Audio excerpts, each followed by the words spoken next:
Hello everyone. चलिए start करते हैं हमारा नेक्स्ट लेक्चर।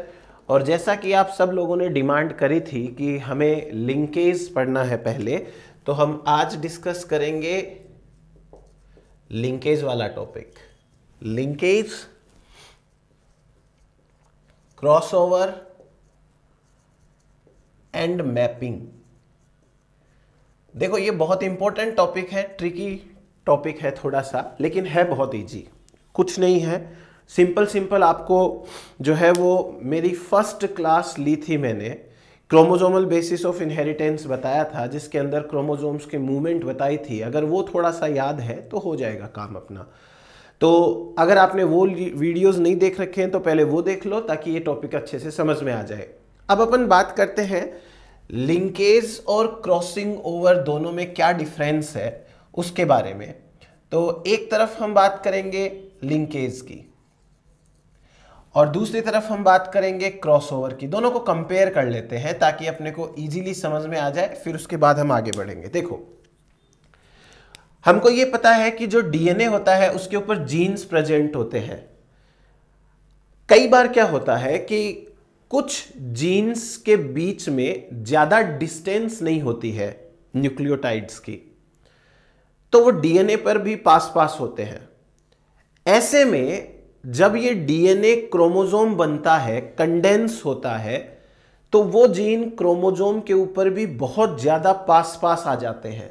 एक सिंपल सी चीज समझिए, जैसे समझिए एक कंडीशन ये है कि ये क्रोमोजोम है और इस क्रोमोजोम के ऊपर यहां पर कैपिटल ए जीन है, यहां पर भी कैपिटल ए होगा, और इस कैपिटल ए के बिल्कुल पास में कैपिटल बी जीन है, बिल्कुल पास में।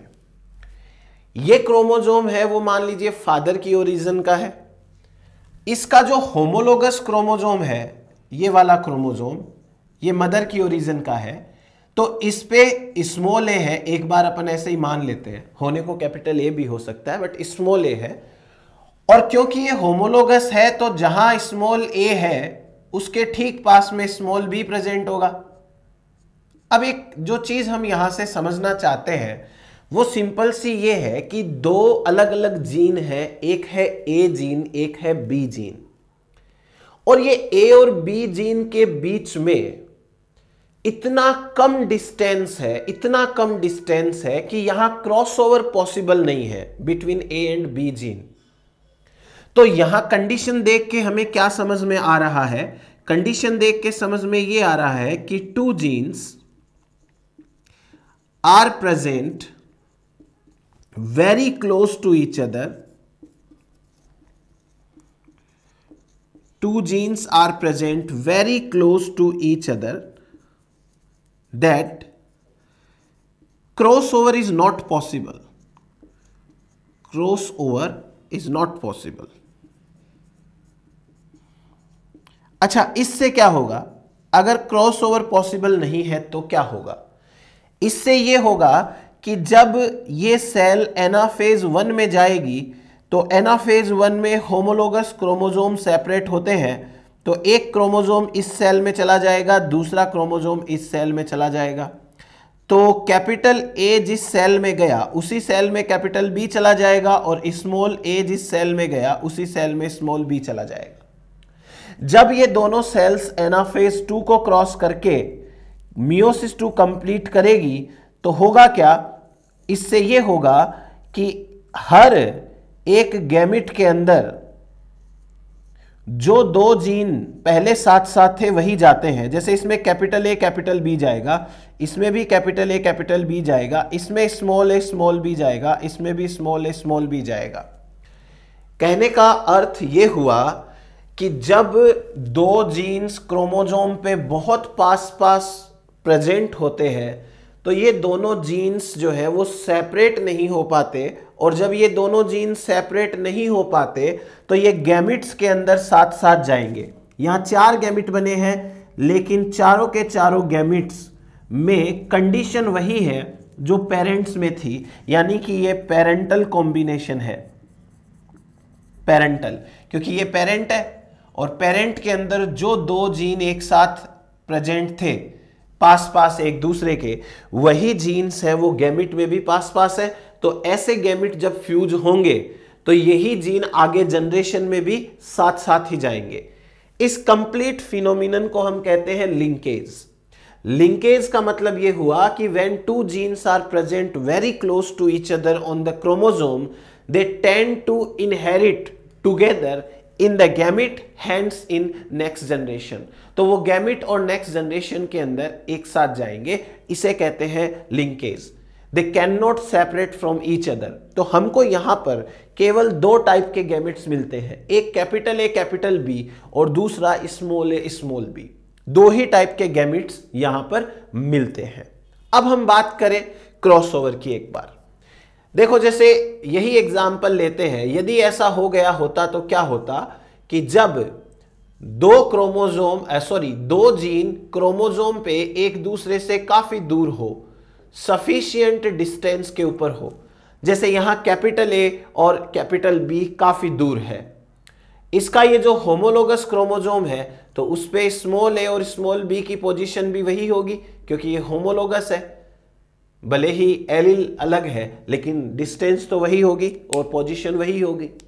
यहां देखिए कि दोनों जीन्स के बीच में सफिशिएंट डिस्टेंस आ गई है, और अगर सफिशिएंट डिस्टेंस आ गई है तो यहां पर एक फिनोमिनन होता है जिसे कहते हैं क्रॉसओवर, वो हो जाएगा।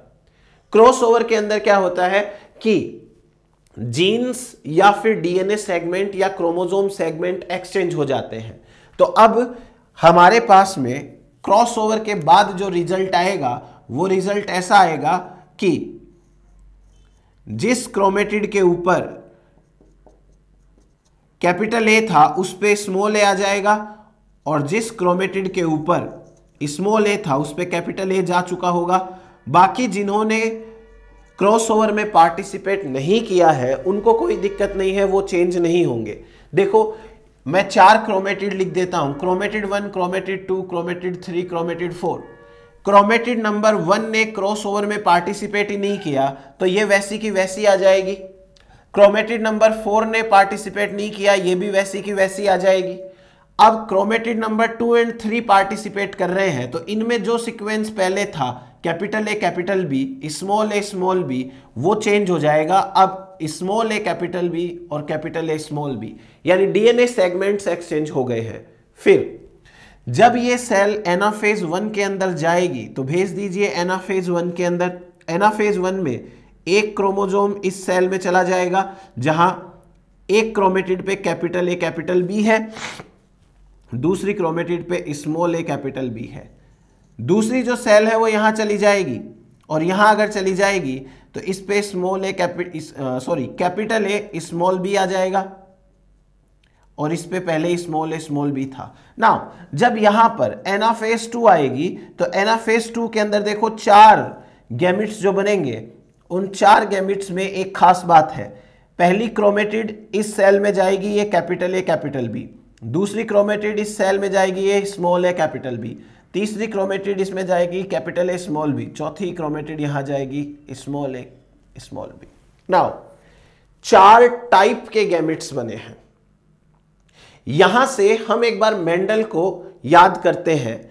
मेंडल ने यह कहा था कि maximum possible types of gametes बनते हैं, maximum possible types of phenotype बनते हैं, maximum possible types of genotypes बनते हैं। लेकिन मेंडल की बात तभी सही होगी जब जीन्स में लिंकेज नहीं होगी, यानी कि पूरा का पूरा जो मेंडलिज्म है उस मेंडलिज्म के अंदर लिंकेज नहीं है। लिंकेज नहीं है इसलिए इंडिपेंडेंट असॉर्टमेंट है। लिंकेज और क्रॉसिंग ओवर एक दूसरे के विपरीत होते हैं, एक दूसरे के अपोजिट होते हैं। लिंकेज अगर होगी तो क्रॉसओवर नहीं होगा। देखो यहां पे अगर लिंकेज होगी तो आपको 2 ही टाइप के गैमिट मिलेंगे, तो भाई 2 ही टाइप के फिनोटाइप मिलेंगे। लेकिन क्रॉसओवर अगर होगी तो 4 टाइप के गैमिट्स मिलेंगे। इन चारों में से ध्यान दो गैमिट नंबर 1 के ऊपर। गैमिट नंबर 1 क्या है? पेरेंटल है, जैसा पेरेंट था वैसा का वैसा, तो ये तो पेरेंटल हो गया। गैमिट नंबर 4 इस क्रोमेटिड से बना है, ये क्रोमेटिड भी क्या है? पेरेंटल है, तो ये भी पेरेंटल है। लेकिन गैमेट नंबर 2 एंड 3 इन दोनों के बीच क्रॉसओवर से बनी है, तो इन दोनों को रिकॉम्बिनेंट कहते हैं। ये क्या हो गया? रिकॉम्बिनेंट हो गया हमारे पास में। सो फाइनली हम ये कंक्लूड करेंगे कि यदि क्रॉसओवर होता है तो क्रॉसओवर होने से मैक्सिमम पॉसिबिलिटी के गैमेट्स बनते हैं, मैक्सिमम पॉसिबिलिटी के फिनोटाइप जीनोटाइप बनते हैं। यही तो है इंडिपेंडेंट असॉर्टमेंट। तो यदि क्रॉसओवर होगा तो लिंकेज नहीं होगा, लिंकेज होगा तो क्रॉसओवर नहीं होगा। और यहां से हमको ये बात भी समझ में आ गई कि ये दोनों चीजें जो है वो डिस्टेंस के ऊपर डिपेंड करती है। Both linkage and crossover, both linkage and crossover depend upon distance. कैसे? अगर डिस्टेंस ज्यादा है, if distance is more then crossover is more but linkage is less, linkage कम हो जाएगा। और यदि डिस्टेंस कम है, डिस्टेंस कम है तो क्रॉसओवर कम होगा, लिंकेज ज्यादा होगा। तो हम ये भी कह सकते हैं कि क्रॉसओवर एंड लिंकेज एक दूसरे के इनवर्सली प्रोपोर्शनल है। लिंकेज ज्यादा होगा तो क्रॉसओवर कम होगा। ठीक है, तो अब आप लिंकेज के बारे में दो चार जो लाइनें हैं वो आप लिख लीजिए। लिखिए, genes which are present, genes which are present very close to each other, genes which are present very close to each other on the chromosome, they are inherited together, they are inherited together in the next generation, in the next generation. Then लिखिए, genes are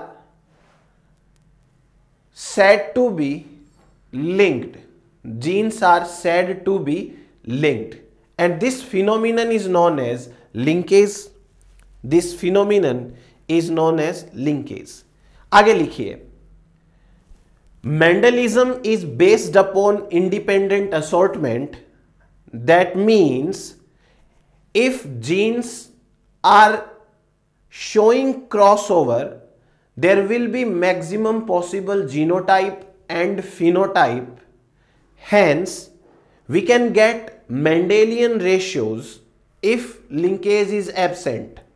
अगर linkage नहीं है तभी Mendel के ratio आएंगे, क्योंकि linkage नहीं होगी तो क्रॉसओवर होगा, क्रॉसओवर होगा तो मैक्सिमम पॉसिबल टाइप के गैमिट्स बनेंगे, मैक्सिमम पॉसिबल गैमिट्स बनेंगे तो मैक्सिमम पॉसिबल कॉम्बिनेशंस बनेंगे, तो मेंडल का रेशियो आ जाएगा, चाहे वो मोनोहाइब्रिड का हो या डाईहाइब्रिड का हो। But if linkage is present, if linkage is present, there will be no Mendelian ratios. Linkage अगर प्रेजेंट होगा तो मेंडेलियन रेशियोज नहीं होंगे। If linkage is present there will be no Mendelian ratios. चलो, तो ये तो हो गया हमारे पास में एक बार लिंकेज क्रॉसओवर के बारे में। अभी अपन क्रॉसओवर को वापस और पढ़ेंगे, एक बार कुछ और छोटी मोटी पॉइंट्स देखते हैं। एक टर्म आता है लिंकेज ग्रुप। देखो इसका मतलब क्या होता है, लिंकेज ग्रुप का मतलब क्या होता है। लिंकेज ग्रुप का ऐसा मतलब नहीं है कि बहुत सारे जीन्स अगर पास पास हो तो उन जीन्स को मिला के एक लिंकेज ग्रुप कहते हैं। लिंकेज ग्रुप का मतलब थोड़ा सा अलग है। देखो, जैसे हमने बात करी कि कोई एक ये क्रोमोसोम है और ये इसका होमोलोगस क्रोमोसोम है, ये इसका होमोलोगस क्रोमोसोम है, ठीक है। मान लो कि इस पे यहां कैपिटल ए है, यहां कैपिटल बी है, यहां कैपिटल सी है, यहां कैपिटल डी है। ये हमारे पास में 4 जीन है, वो इस क्रोमोसोम पे प्रेजेंट है। तो यहां पर भी small A, small B, small C, small D होंगे, small A, small B, small C, small D. अब यहां से 2 पॉसिबिलिटी है। अगर मान लीजिए कि लिंकेज ना हो या लिंकेज हो, यानी कि क्रॉसओवर ना हो, नो क्रॉसओवर, मान लो नो क्रॉस ओवर। ध्यान से समझना, भले ही इन जीन्स के बीच में डिस्टेंस है, इतनी डिस्टेंस है कि चाहे तो क्रॉस ओवर हो सकता है, बट नहीं हुआ। मान लो नहीं हुआ तो क्या होगा? अगर क्रॉस ओवर नहीं होगा तो ये क्रोमेटिड जब सेपरेट होंगी, ये पहले क्रोमोसोम की 2 क्रोमेटिड सेपरेट हो गई, ये दूसरे क्रोमोसोम की 2 क्रोमेटिड सेपरेट हो गई, तो क्रॉस ओवर तो हुआ नहीं है, तो जो जीन जहां पे था वहीं पे रह के वो सेपरेट हो जाएगा। ऐसे जो जीन जहां पे था वो वैसा का वैसा सेपरेट हो जाएगा। एक चीज, ये ऐसे सेपरेट हो गए सारे के सारे, मतलब क्रोमेटिड सेपरेट हो गए तो एलील सेपरेट हो गए। अब मान लीजिए कि क्रॉस ओवर होता है, क्रॉस ओवर प्रेजेंट, तो क्रॉस ओवर कहां हुआ? ए एंड बी के बीच, बी एंड सी के बीच, सी एंड डी के बीच, कुछ भी मान लो एक बार। और क्रॉस ओवर होने के बाद में जस्ट सपोज कि कॉम्बिनेशन चेंज हो गया, कुछ कॉम्बिनेशन जो है वो चेंज हो गया। मान लो जैसे ये capital A, capital B, capital C, capital D रहा, क्योंकि फर्स्ट क्रोमेटिड है, पार्टिसिपेट नहीं किया होगा। यहां मान लीजिए small A, capital B, small C, capital D आ गया। ए एंड बी के बीच भी क्रॉस ओवर हो गया और सी एंड डी के बीच भी हो गया। सपोज एक बार हो गया, यहां पर स्मॉल ए की जगह कैपिटल ए आ गया और यहां स्मॉल बी था, यहां कैपिटल सी आ गया, यहां स्मॉल डी था और इसने पार्टिसिपेट नहीं किया, तो इसके ऊपर ऐसा का ऐसा सीक्वेंस है। अब मेरी बात समझो एक बार के लिए। देखो, लिंकेज ग्रुप का मतलब क्या होता है? लिंकेज ग्रुप का मतलब होता है कि वो सारे के सारे जीन जो किसी एक पर्टिकुलर क्रोमोसोम के ऊपर होते हैं, वो अपने होमोलोगस क्रोमोसोम के साथ अगर एक्सचेंज भी हो जाते हैं तो फाइनली उस क्रोमोसोम से वो क्रोमेटिड के ऊपर जाते ही जाते हैं। जैसे मैं ये कहूं कि ये पेयर नंबर 1 है, ये पेयर नंबर 1 है, क्रोमोसोम नंबर 1 है। अगर क्रोमोसोम नंबर 1 को आप ध्यान से देखो तो पेरेंटल कंडीशन में क्रोमोसोम नंबर 1 पे 4 जीन है, A B C D. A B C D के कौन से एलिल्स हैं वो भूल जाओ, जीन तो 4 है ना, ए बी सी डी। चाहे कैपिटल ए हो चाहे स्मॉल ए हो, चाहे कैपिटल बी हो चाहे स्मॉल बी हो, चाहे कैपिटल सी हो चाहे स्मॉल सी हो, या कैपिटल डी हो स्मॉल डी हो, लेकिन हम क्या कहेंगे कि gene A, gene B, gene C, gene D, ये 4 जीन क्रोमोसोम नंबर 1 पे है। तो जब गैमिट फॉर्मेशन होता है तो ये चारों जीन हमेशा एक ही क्रोमेटिड पे होते हैं, भले ही क्रोमेटिड पे कैपिटल ए ना हो, स्मॉल ए हो, लेकिन है तो ए। तो हम इन चारों जीन को कहेंगे एक लिंकेज ग्रुप। ऐसे सभी जीन जो एक पर्टिकुलर क्रोमोसोम पेयर पे होते हैं वो आफ्टर क्रॉसओवर भी उसी क्रोमोसोम पे रहेंगे, भले ही उनके एलिल्स चेंज हो जाएं, बट जीन तो जीन है। ऐसा तो नहीं होगा ना कि ए जीन है वो क्रोमोसोम नंबर 7 पे चला गया, नहीं, ए जीन हमेशा क्रोमोसोम नंबर 1 पे ही रहेगा, चाहे वो कैपिटल ए के फॉर्म में हो या वो स्मॉल ए के फॉर्म में हो। बस इसलिए हम इन सभी जीन को एक ग्रुप मानते हैं। क्यों? क्योंकि ये सभी जीन एक क्रोमोसोम पे प्रेजेंट है, तो ये क्रोमोसोम के ऊपर होंगे ना, तो ये इसी क्रोमेटिड के ऊपर मिलेंगे गैमिट्स के अंदर भी। अब इनके एलिल्स में चेंज आ जाए तो कोई दिक्कत नहीं है। लिंकेज ग्रुप क्या हुआ? लिंकेज ग्रुप का मतलब वो सारे के सारे जीन्स जो एक पर्टिकुलर क्रोमोसोम पे होते हैं तो वो गैमिट में भी एक साथ ही जाते हैं। ऐसे सभी जीन्स जो एक क्रोमोसोम पे है उनको एक लिंकेज ग्रुप कहते हैं।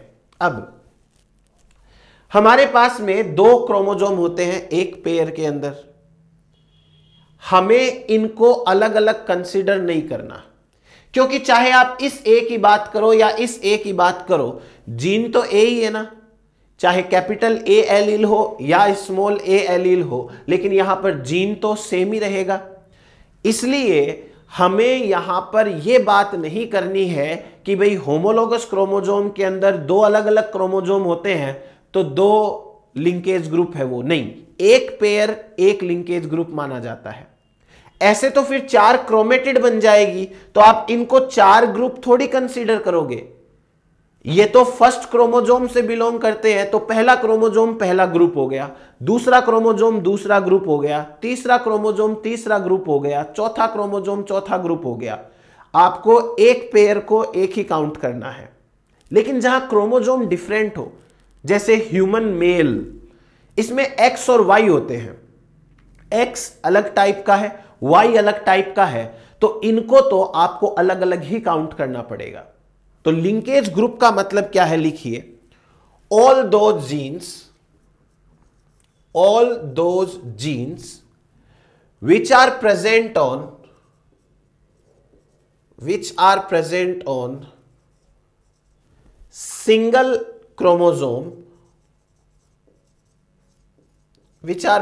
on single chromosome, are known as linkage group. That means all these genes are inherited together on the same chromatid in the gamete. Gamete के अंदर सेम क्रोमेटिड के ऊपर ये सारे होंगे, जो क्रोमोजोम में एक साथ होंगे वो क्रोमेटिड में भी एक साथ होंगे ही होंगे। अब आप अपने समझने के लिए आप लिख सकते हो वन पेयर ऑफ होमोलोगस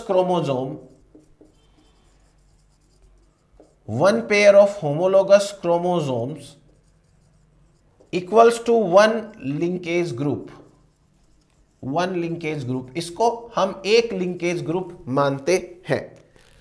जैसे अब हम बात करेंगे ह्यूमन की, तो ह्यूमन के अंदर क्या केस है कि इसमें 22 ऑटोजोम्स होते हैं।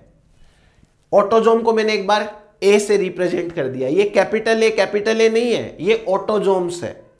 22 ऑटोजोम्स होते हैं। और अगर मैं बात करूं ह्यूमन मेल की, तो ह्यूमन मेल के अंदर एक एक्स होता है, एक वाई होता है। अब एक पेयर को एक लिंकेज ग्रुप मानना है, तो 22 ऑटोजोम्स में से 22 तो वो हो गए, हर एक पेयर का एक एक मानेंगे। और यहां एक्स देखो अलग टाइप का क्रोमोजोम है, वाई देखो अलग टाइप का क्रोमोजोम है, तो हमको यहां दोनों को अलग अलग मानना पड़ेगा। इसलिए ह्यूमन मेल के अंदर 24 लिंकेज ग्रुप्स होते हैं। 24 लिंकेज ग्रुप्स हमको यहां कंसीडर करने पड़ेंगे। आप इनको जो है वो सेम मत कर देना। अगर मैं यही बात करूं ह्यूमन फीमेल के बारे में, तो in case of human female 22 autosomes तो सेम है और यहां तो एक्स भी सेम है। अब 2x को 2 बार तो नहीं बोलेंगे ना, क्योंकि जो क्रोमोजोम जो जीन इस एक्स पे होंगे उन्हीं जीन के एलील दूसरे एक्स के ऊपर होंगे। तो यहां हमको 22 तो लेना है यहां से और एक एक्स लेना है यहां से, तो 23 लिंकेज ग्रुप हुए। 24 यहां पे हमको नहीं करना है। बात खत्म। तो ये तो हो गया हमारे पास में लिंकेज ग्रुप का कॉन्सेप्ट। अब एक और टर्म है वो समझते हैं ताकि हम आगे आसानी से बढ़ पाए। देखिए नेक्स्ट टर्म क्या आता है हमारा। नेक्स्ट हमारा टर्म है हैप्लोटाइप। हैप्लो का मतलब हैप्लोइड, टाइप का मतलब होता है ए पर्टिकुलर सेट और ये पर्टिकुलर कॉम्बिनेशन। इसका मतलब समझो, मान लीजिए कि मैं ये कहूं कि ये एक ह्यूमन गैमिट है, लेट्स से ह्यूमन स्पर्म है, ह्यूमन स्पर्म, और इस ह्यूमन स्पर्म के अंदर यहां न्यूक्लियस के अंदर बहुत सारा डीएनए प्रेजेंट है। अब इस ह्यूमन स्पर्म जो कि एक हैप्लॉइड गैमिट है, ये एक हैप्लॉइड गैमिट है, इस हैप्लॉइड गैमिट की क्या क्या खास बातें हैं वो आप ध्यान से समझने की कोशिश करिए। फर्स्ट ऑफ ऑल, ह्यूमन के स्पर्म में जितना टोटल डीएनए है, उस डीएनए में all the genes of human species are present. देखो कितनी बड़ी बात है ये। इस छोटे से स्पर्म के अंदर ह्यूमन स्पीसीज में जितने डिफरेंट टाइप के जीन्स हैं सारे प्रेजेंट हैं। एक बात। दूसरी इसकी खास बात क्या होती है कि only one copy of each gene are present. प्रत्येक जीन की सिर्फ और सिर्फ एक कॉपी प्रेजेंट है। हर जीन की सिर्फ एक कॉपी प्रेजेंट है। मतलब सारे जीन भी है और सारे जीन की एक एक कॉपी ही प्रेजेंट है यहां पे ना। एक बहुत सिंपल सा एग्जाम्पल अगर समझ में आए तो देखो, यहां पर मेरे पास में प्रेजेंट है बहुत सारे मार्कर्स और हर मार्कर की एक से ज्यादा कॉपी है। 3 रेड कलर के हैं, 3 जो है वो ब्लैक है, 3 ग्रीन है, 2 ब्लू है।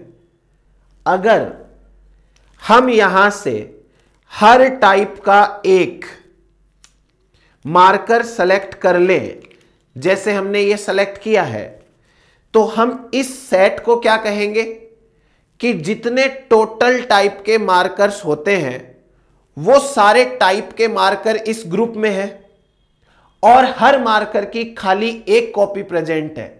इसको कहेंगे हैप्लोटाइप। तो हैप्लोटाइप का सीधा सा डेफिनेशन क्या बन गया हमारे पास में। देखो, हैप्लोटाइप का मतलब होता है कि haploid set of all genes. Haploid set of all genes का मतलब हर जीन की एक एक कॉपी प्रेजेंट हो तो उसे हैप्लोइड सेट कहते हैं।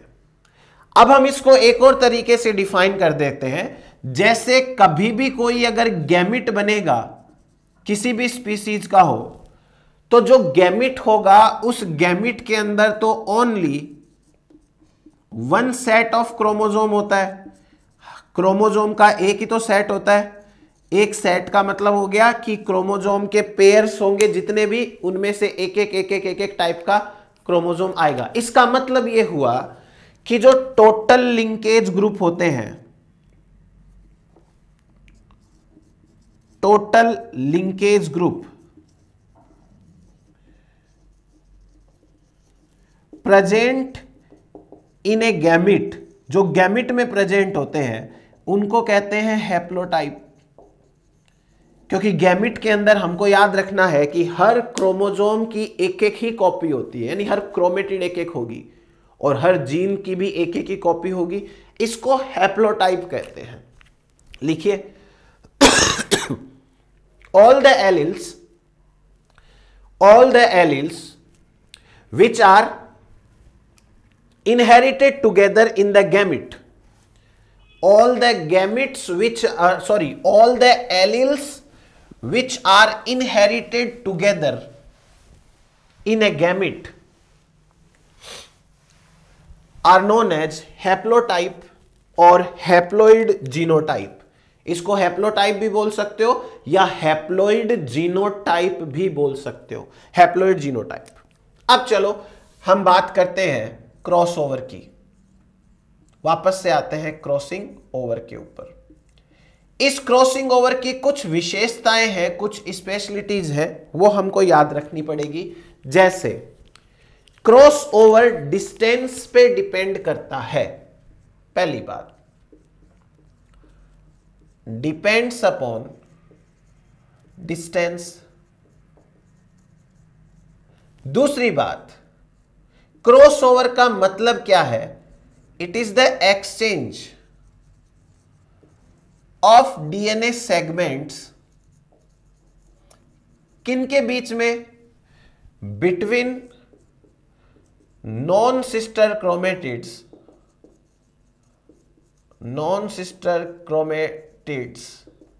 Of homologous chromosome, homologous chromosome. Homologous chromosomes की नॉन सिस्टर क्रोमेटिड्स के बीच होता है, तो उसे हम कहते हैं क्रॉस ओवर। अब इस क्रॉस ओवर के बेनिफिट्स क्या क्या है? क्रॉस ओवर से प्रोड्यूस होते हैं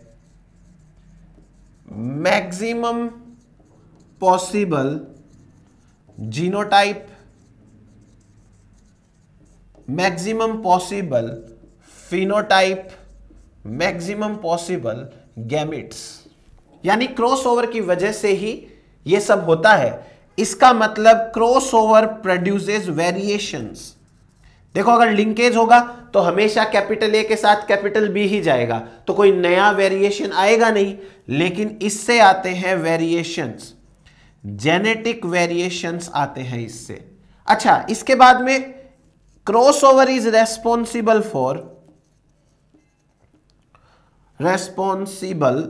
फॉर इंडिपेंडेंट असॉर्टमेंट। यही तो है जो इंडिपेंडेंट असॉर्टमेंट के लिए रेस्पॉन्सिबल है, क्योंकि अगर क्रॉस ओवर ना होता तो हमेशा कैपिटल ए के साथ कैपिटल बी जाता, फिर जो सीड राउंड होता वो येलो ही होता और जो सीड रिंकल्ड होता वो ग्रीन ही होता। लेकिन राउंड के साथ में ग्रीन और रिंकल्ड के साथ येलो भी मिलता है। क्यों? क्योंकि मैक्सिमम पॉसिबल गैमेट्स बने, गैमेट्स बने तो वो फ्यूज हुए तो जीनोटाइप्स बने, जीनोटाइप्स बने तो फिनोटाइप्स बने। इसलिए क्रॉस ओवर रेस्पॉन्सिबल है for producing maximum types of genotype, phenotype, gametes, independent assortment, variations. इन सब के लिए क्रॉस ओवर ही रेस्पॉन्सिबल है। नाउ, क्रॉस ओवर के जो प्रोडक्ट्स होते हैं उन्हें रिकॉम्बिनेंट कहते हैं। ये लाइन लिख लीजिए, the products of crossover are known as recombinants. The products of crossovers are known as recombinants. देखिए, आप में से बहुत सारे स्टूडेंट्स जो हैं वो एक तो कंप्लीट वीडियो देखते नहीं हैं। मैं वीडियो के लास्ट में कोई क्वेश्चन देता हूं तो बहुत कम स्टूडेंट्स हैं वही उस क्वेश्चन का आंसर करते हैं। इसका मतलब उन्होंने वीडियो पूरा देखा है, आप लोगों ने नहीं देखा है। अगर आप इसी तरीके से वीडियो अगर नहीं देखेंगे पूरा तो कोई बेनिफिट नहीं है, और आप ये सोच रहे हैं कि बाद में कभी देख लेंगे तो उसका भी कोई बेनिफिट नहीं है, फिर टाइम नहीं मिल पाएगा, बहुत ज़्यादा कंटेंट हो जाएगा। आप अगर किसी भी इंस्टीट्यूट के अंदर पर्टिकुलर स्टडी कर रहे हैं, बहुत अच्छी बात है, स्टडी करते रहिए, वहां पर करिए, लेकिन ये वीडियो जितने बेनिफिशियल हैं शायद ही कहीं और मिलेंगे आपको। सो बेटर है आप इनको पूरा देखा कीजिए। चलिए, अब हम क्रॉस ओवर के बारे में दो चीजें हैं वो देखते हैं। अगर क्रॉस ओवर होगा तो क्या होगा, नहीं होगा तो क्या होगा। फर्स्ट ऑफ ऑल, मान लो एक पेरेंट है और इस पेरेंट के पास में एक डीएनए है जिसपे कैपिटल ए और कैपिटल बी जीन है। अब मैं डीएनए को डबल हेलिकल नहीं बना रहा, ये एक लाइन है वो डबल हेलिकल है। और इस पेरेंट के पास इसका जो होमोलोगस डीएनए है वो है स्मॉल ए स्मॉल बी वाला। एक चीज। दूसरी चीज, जब मियोसिस डिवीजन होगी तो उससे पहले एस फेज आएगी, और जब एस फेज आएगी तो पहला जो डीएनए है उसका एक रेप्लिकेटेड कॉपी बनेगा। तो ये तो हो गया पहले डीएनए का रेप्लिकेशन। ऐसे ही दूसरे डीएनए का रेप्लिकेशन होगा तो ये बन गया हमारे पास में दूसरे डीएनए का रेप्लिकेटेड कॉपी। चलो, ये इतना तो हो गया यहां पर। अब हमें यहां से दो कंडीशंस कंसीडर करनी है। Condition number 1, no cross over.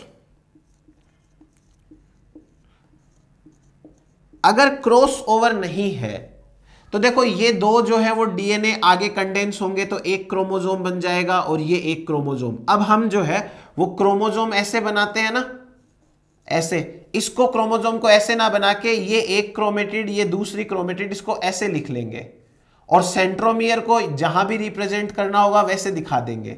तो जो क्रोमोसोम है उसको हम ऐसे लिखेंगे, जैसे मान लो यहां कैपिटल ए है, यहां कैपिटल बी है, तो हमने ये लिख दिया कैपिटल ए कैपिटल बी। ऐसे ऐसे ऐसे लिखेंगे, इजी समझ में आएगा। First of all, no crossover. दूसरी बात, क्रॉस ओवर होता है। Crossover occurs. Crossover होता है। नाउ, अगर क्रॉस ओवर नहीं होता है तो क्या होगा देखो।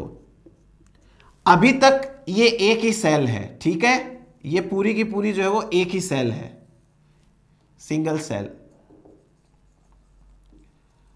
अगर क्रॉसओवर नहीं होगा तो जब ये सेल एनाफेज 1 में जाएगी तो क्या होगा? एनाफेज 1 के अंदर होमोलोगस क्रोमोसोम्स सेपरेट होते हैं, और होमोलोगस क्रोमोसोम्स अगर सेपरेट होंगे, ये क्रोमोसोम इस सेल में आ गया और इस सेल के अंदर आ गया, तो कैपिटल ए कैपिटल बी तो इस सेल में आ गए, और स्मॉल ए स्मॉल बी इस सेल में आ गए। ठीक है, मेरी बात समझ में आई? तो यहां पर क्या हो गया? एलील्स सेपरेट हो गए, एलील्स सेपरेट। तो इससे हम कंक्लूजन निकालेंगे, when cross over does not occur alleles separate in anaphase 1। आपके सामने है, जब क्रॉस ओवर नहीं होता तो एलील्स जो है वो एनाफेज 1 के अंदर ही सेपरेट हो जाते हैं। फिर एनाफेज 2 आएगी, एनाफेज 2 में सिस्टर क्रोमेटिड सेपरेट होते हैं, इस सेल से 2 सेल्स बनेगी, और अगर 2 सेल्स बनी तो एक एक क्रोमेटिड दोनों के अंदर गया, और इस सेल से भी 2 सेल बनेगी तो एक एक क्रोमेटिड यहां पर भी गया। अब क्योंकि क्रॉस ओवर नहीं हुआ है तो देखो, पेरेंट के पास में जो कंडीशन थी, यानी एक ही डीएनए पे कैपिटल ए कैपिटल बी, तो आप देखो दोनों गैमिट्स में भी एक ही डीएनए पे कैपिटल ए कैपिटल बी था। और अगर पेरेंट के पास में एक ही डीएनए पे स्मॉल ए स्मॉल बी है, तो इन दोनों गैमिट के पास में वही कंडीशन है स्मॉल ए स्मॉल बी की जो पेरेंट के पास में है। इसलिए ये जो चारों गैमिट बने, हम इनको कहेंगे ऑल पेरेंटल। ये पेरेंटल कॉम्बिनेशन है सारे के सारे। आई बात समझ में? क्या कंक्लूजन निकालना है कि जब क्रॉस ओवर नहीं होता तो एक तो एलील्स है वो एनाफेज 1 में सेपरेट हो जाते हैं। दूसरा कंक्लूजन निकालना है कि जब एलील्स एनाफेज 1 में सेपरेट हो जाएंगे, क्रॉस ओवर नहीं होगा, तो नीचे जो कॉम्बिनेशन बनेगा वो पेरेंटल कॉम्बिनेशन बनेगा। पेरेंटल कॉम्बिनेशन मतलब जो पेरेंट में कंडीशन है कैपिटल ए के साथ कैपिटल बी, तो यहां भी कैपिटल ए के साथ कैपिटल बी ही है, यहां स्मॉल ए के साथ स्मॉल बी, यहां भी स्मॉल ए के साथ स्मॉल बी ही है। ये हो गया पेरेंटल कॉम्बिनेशन। अब दूसरी केस कंसीडर करते हैं कि क्रॉस ओवर होता है। ठीक है, तो क्रॉस ओवर जब होगा तो हमें पहले तो क्रॉस ओवर शो करना पड़ेगा।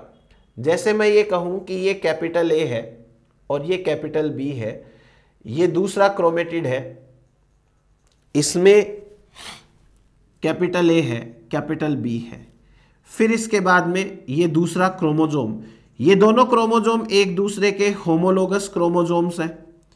अब यहां पर 4 क्रोमेटिड है, chromatid 1, chromatid 2, chromatid 3, chromatid 4। Chromatid number 1 homologous है और सिस्टर क्रोमेटिड है। क्रोमेटिड नंबर 3 और 4 भी सिस्टर क्रोमेटिड है। क्रोमेटिड नंबर 1 और 3, 1 और 4 नॉन सिस्टर है। 2 और 3, 2 और 4 नॉन सिस्टर है। तो आपको क्या करना है? Non sister chromatids of homologous chromosome के साथ क्रॉस कराना है। अब हमें जब इस सेल को एनाफेज, अच्छा इस सेल का रिजल्ट क्या निकला ध्यान से समझिएगा।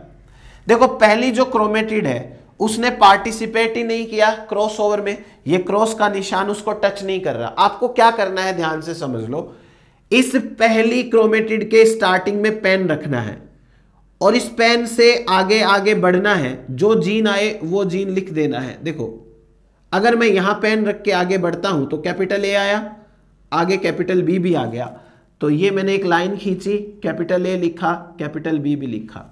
अब ये सेंट्रोमियर है, इस सेंट्रोमियर को यहां लिख देते हैं। फिर इसके बाद में दूसरी वाली को देखना ध्यान से, यहां रखा पेन, आगे बढ़ा, कैपिटल ए आया, फिर देखो ये क्रॉस आ रहा है ना, तो क्रॉस से हमको नीचे उतरना है और आगे बढ़ना है, स्मॉल बी आ गया। जैसे सांप सीढ़ी वाला खेल है ना, सेम टू सेम वही है, जहां पर सीढ़ी आ जाए तो ऊपर चढ़ जाइए या नीचे उतर जाइए उसी सीढ़ी से आए तो हमको क्या करना है, यहां पेन रखना है, आगे बढ़ना है। कैपिटल ए आ गया, मैंने कैपिटल ए लिख दिया। फिर उसके बाद में जहां क्रॉस हुआ है वो एक्सचेंज होगा, इसलिए क्रॉस की जगह से नीचे उतरना है। फिर आगे आपको राइट साइड में ही बढ़ना है, लेफ्ट साइड के अंदर नहीं आना है। तो कहीं आप उल्टा ऐसे मत कर देना, आगे बढ़ जाना, capital B sorry small B आ जाएगा। अब तीसरी क्रोमेटिड देखो, तीसरी क्रोमेटिड पे मैंने यहां पेन रखा, आगे बढ़ा, स्मॉल ए आ गया, आगे बढ़ा तो एक क्रॉस आ रहा है, इस सीडी से ऊपर चढ़ जाना है और राइट साइड में आगे बढ़ जाना है। क्या आया वो एक साथ लिखना है। तो मेरे पास यहां पर स्मॉल ए के साथ कैपिटल बी आ गया। अब लास्ट चौथी क्रोमेटिड है, इसने तो पार्टिसिपेट ही नहीं किया बेचारी ने, तो इसको तो सीधा का सीधा ऐसा ही लिख दो, स्मॉल ए स्मॉल बी। अभी भी ये एक ही सेल है, ठीक है, क्योंकि अभी एनाफेज नहीं आई है। अब ये जब एनाफेज 1 के अंदर जाएंगी, एनाफेज 1, तो एनाफेज 1 में क्या होता है, होमोलोगस क्रोमोजोम सेपरेट होते हैं। होमोलोगस क्रोमोजोम का मतलब ये क्रोमोजोम और ये क्रोमोजोम अलग हो जाएंगे। चलो कर दो इनको अलग। तो क्या कंडीशन है देखो, कैपिटल ए के साथ कैपिटल बी और दूसरी क्रोमेटिड पे कैपिटल ए के साथ स्मॉल बी। यहां दूसरे साइड के अंदर स्मॉल ए के साथ कैपिटल बी, स्मॉल ए के साथ स्मॉल बी। ये हो गया हमारे पास में। सो यहां पर आप एक चीज देख सकते हो कि कैपिटल बी और स्मॉल बी दो एलील्स हैं। ऊपर देखो पेरेंट्स वाले में ये डीएनए आता है फादर से, फ्रॉम फादर, और ये डीएनए आता है फ्रॉम मदर। यानी फादर का कैपिटल बी और मदर का स्मॉल बी, ये दोनों एक दूसरे के एलील्स हैं। फादर का कैपिटल ए, मदर का स्मॉल ए एलील्स है। तो देखो कैपिटल ए और स्मॉल ए तो सेपरेट हो गए, ये कैपिटल ए और ये स्मॉल ए ये तो सेपरेट हो गए।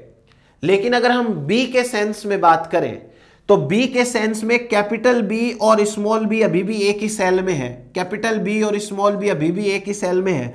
तो हम कहेंगे एलील्स सेपरेट नहीं हुए, alleles don't separate, don't get separated. हम ये किस सेंस में बात कर रहे हैं, बी के सेंस में।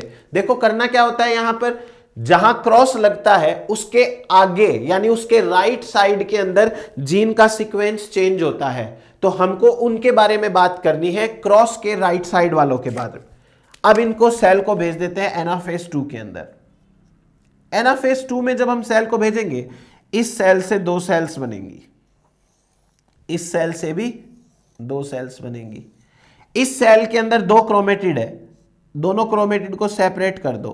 ये लो, ये पहली क्रोमेटिड, ये दूसरी क्रोमेटिड, उसके बाद ये तीसरी क्रोमेटिड, ये चौथी क्रोमेटिड। हो गया ये। अब क्या रिजल्ट निकालना है यहां पर, एक तो एनाफेज 2 में कैपिटल बी और स्मॉल बी सेपरेट हो गए, एलील सेपरेट। तो जब क्रॉसओवर होता है तो एलील सेपरेट होते हैं एनाफेज 2 में, जब क्रॉसओवर नहीं होता है तो एलील सेपरेट होते हैं एनाफेज 1 के अंदर। एक तो पॉइंट हमको ये याद रखना है यहां से, सिंपल। दूसरा पॉइंट क्या याद रखना है, जब क्रॉसओवर होता है तो आपको 2 क्रोमेटिड तो ऐसी मिलेंगी जिन्होंने पार्टिसिपेट ही नहीं किया क्रॉसओवर में, क्रोमेटिड नंबर 1 और 4। तो 1 और 4 पे वही कॉम्बिनेशन मिलेगा जो पेरेंट में था। तो फर्स्ट वाला गैमिट देखो पेरेंटल गैमिट है, यानी पेरेंटल कॉम्बिनेशन वाला। फोर्थ वाला देखो, ये भी पेरेंटल कॉम्बिनेशन वाला गैमिट है। जो 2 क्रोमेटिड पार्टिसिपेट करती हैं वो दोनों क्रोमेटिड के अंदर गैमिट्स जो हैं वो आपको रिकॉम्बिनेंट मिलेंगे। पहले था कैपिटल ए के साथ कैपिटल बी, अब मिल रहा है कैपिटल ए के साथ स्मॉल बी। पहले था स्मॉल ए के साथ स्मॉल बी, अब मिल रहा है स्मॉल ए के साथ कैपिटल बी। इन दोनों को कहेंगे रिकॉम्बिनेंट। आ गया समझ में। क्रॉसओवर का फायदा है ये वाला, क्रॉसओवर के अंदर आपको एनाफेज 2 के अंदर एलील सेपरेट होते हैं, ये मिलेगा। 2 मिलेंगे पेरेंटल, 2 मिलेंगे रिकॉम्बिनेंट। अब हम आगे बात करते हैं और एक चीज की, एक छोटा सा कॉन्सेप्ट है जिससे आपको क्वेश्चंस में लैंग्वेज में मिलेगा तो वो भी देख लेते हैं। हमारे पास में कॉन्सेप्ट है कि एलिल्स की सिस और ट्रांस फेज क्या होती है? सिस कंडीशन, ट्रांस कंडीशन, या आप इसको कह सकते हो सिस कपलिंग, ट्रांस कपलिंग, ऐसे कुछ टर्म से हम इसे रिप्रेजेंट कर सकते हैं। हमारे पास में है सिस, इसको कहते हैं सिस कपलिंग फेज। देखो कुछ नहीं है, सीधा सा मतलब है, आप जब कभी भी लिंकेज स्टडी करोगे या मैपिंग करोगे तो आप कम से कम 2 जीन तो लोगे ही लोगे, कि आपको ए और बी के बीच डिस्टेंस पता करनी है, या आपको ए एंड सी के बीच, या बी एंड सी के बीच, या ए एंड डी के बीच, कम से कम आपको 2 तो लेने ही पड़ेंगे जीन। ठीक है, अगर दोनों जीन्स के डोमिनेंट एलिल एक ही डीएनए पे हो और रिसेसिव एलिल दूसरे डीएनए पे हो, तो उसे कहते हैं सिस कंडीशन। इसका मतलब जैसे अभी हमने एक क्रॉस कराया था, उसमें हमने क्या किया, इस डीएनए पे कैपिटल ए के साथ कैपिटल बी लिखा, मतलब जो 2 आप स्टडी कर रहे हो वो दोनों के दोनों कैपिटल कैपिटल हैं एक डीएनए पे, और स्मॉल स्मॉल है दूसरे डीएनए पे, यानी सेम सेम कंडीशन है। अगर आप यहां कैपिटल ए और कैपिटल बी लिखते हो, इसे कहते हैं सिस या सिस कपलिंग फेज। समझ में आई बात आपको? अब यदि यहां क्रॉसओवर हो जाए, ये जैसे मान लो मैं पूरा नहीं लिख रहा, क्रॉसओवर करा दिया, तो क्रॉसओवर के बाद में क्या होगा, जिस डीएनए पे कैपिटल ए था, यहां पेन रखा, आगे बढ़े, सांप सीढ़ी वाली सीढ़ी आई, नीचे उतर गए स्मॉल बी, और यहां पेन रखा, आगे बढ़े और सांप सीढ़ी वाली सीढ़ी से ऊपर चले गए कैपिटल बी। तो ये क्या हो गया, जिस डीएनए पे कैपिटल ए था, सॉरी कैपिटल ए है, उस डीएनए पे अब बी स्मॉल आ गया, एक स्मॉल है एक कैपिटल है, इसे कहते हैं ट्रांस कंडीशन, या इसे कहते हैं रिपल्शन फेज। रिपल्शन फेज कहते हैं इसको। तो हमें यहां पर यह बात ध्यान रखनी है, सिंपल सी, क्या, यदि दोनों कैपिटल कैपिटल एक साइड हो तो उसे कहते हैं सिस, और एक कैपिटल एक स्मॉल हो तो ट्रांस। इससे यह भी प्रूव होता है कि क्रॉस ओवर से सिस फेज ट्रांस में बदल जाती है। अब मैं एक बार स्टार्टिंग के अंदर ट्रांस फेज लेता हूं। देखो ऐसा तो है नहीं कि भाई पेरेंट्स के पास, जिसके पास कैपिटल ए है उसके पास कैपिटल बी ही होगा उस डीएनए पे, भाई कोई ऐसा थोड़ी होता है। जिस डीएनए पे कैपिटल ए है उस पे स्मॉल बी भी हो सकता है, और जिस डीएनए पे स्मॉल ए है उसके ऊपर कैपिटल बी भी हो सकता है। ये है हमारे पास में ट्रांस फेज, एक कैपिटल एक स्मॉल, तो ट्रांस। अब इसमें हम क्रॉस ओवर करा देते हैं, चलो क्रॉस ओवर करा के देखें। Capital A small B, small A capital B, crossover करा दिया। अगर हम क्रॉस ओवर कराते हैं तो क्या करना है, कैपिटल ए आया, सांप सीढ़ी वाली सीढ़ी से नीचे उतरे, कैपिटल बी आया, तो हमारे पास में डीएनए पे कैपिटल ए कैपिटल बी आया, पेन नहीं उठाना है बीच में। यहां स्मॉल ए आया, सांप सीढ़ी से ऊपर चढ़े, स्मॉल बी आया, तो ये लिख देना है स्मॉल ए स्मॉल बी। ये क्या बन गया हमारे पास में, सिस कंडीशन बन गया हमारे पास में। तो जो ट्रांस होता है वो क्रॉस ओवर के बाद सिस बन जाता है, और जो सिस होता है वो क्रॉस ओवर के बाद ट्रांस बन जाता है। तो हम यहां से एक कंक्लूजन और निकाल सकते हैं, और वो कंक्लूजन क्या है, अगर सिस कंडीशन है तो क्रॉस ओवर के बाद वो कंडीशन ट्रांस बन जाती है, और अगर ट्रांस कंडीशन है तो वो क्रॉस ओवर के बाद में सिस बन जाती है। तो ये हो गया हमारे पास में सिस ट्रांस का एक और कॉन्सेप्ट। अब मैं आपको एक और छोटा सा कॉन्सेप्ट बताता हूं। अगर ये कॉन्सेप्ट को फॉलो करेंगे आप तो आपको बहुत ज्यादा बेनिफिट होगा। और कॉन्सेप्ट क्या है, जैसे मान लो आपको कहा जाए कि एक इंडिविजुअल है कैपिटल ए, या सॉरी एक इंडिविजुअल है capital A capital B small B, ये इंडिविजुअल है। ये जीनोटाइप दे दिया आपको। अपन अभी तक तो यही काम करते आ रहे थे ना कि भाई जीनोटाइप लिख लिया, capital A small A capital B small B. अगर मैं आपसे ये पूछूं कि इसके गैमिट्स बनाओ, तो आप गैमिट्स कैसे बना के दोगे? आप करोगे क्या कैपिटल ए और कैपिटल बी को सेपरेट, सॉरी कैपिटल ए और स्मॉल ए को सेपरेट करोगे, इसके साथ कैपिटल बी भी भेज सकते हो, स्मॉल बी भी भेज सकते हो, इसके साथ कैपिटल बी, इसके साथ स्मॉल बी, क्या बन गया ये capital A capital B, capital A small B, small A capital B, small A small B, 4 type के गैमेट्स बन गए ना। और जो बहुत ज्यादा एक्सपर्ट बच्चे हैं वो सीधा ही capital A capital B, capital A small A capital B, small B, 4 gamete बना देंगे, ये भी नहीं करेंगे, ठीक है कोई बात नहीं। अब हमें यहां पर लिंकेज मैपिंग बनानी है, तो इस केस में हमको क्या करना है वो ध्यान से समझ लो। जब आपको कोई जीनोटाइप दिया हुआ हो, जैसे ये जीनोटाइप दे दिया आपको, तो आपको इस जीनोटाइप को पहले डीएनए के ऊपर लिखना है। कैसे लिखोगे डीएनए के ऊपर? पहले तो 2 डीएनए बनाओ, ये 2 डीएनए हो गए, एक डीएनए फादर से आया, एक डीएनए मदर से आया, होमोलोगस डीएनए हो गए ना, 2 डीएनए तो होते ही है। अब आपके पास में 2 तो ए है, 2 बी है, आपको क्या करना है, पहले एक ए लिख दो, कैपिटल ए। अब हमें पता है कि इस डीएनए पे ये पोजीशन पे कैपिटल ए है, तो इसके होमोलोगस डीएनए के ऊपर आपको स्मॉल ए ही लिखना है। क्लियर? अब यहां से 2 कंडीशन है। क्या कंडीशन है? अगर आप यहां पर स्मॉल बी लिखते हो तो यहां कैपिटल बी लिख दोगे, ये तो हो गई ट्रांस कंडीशन।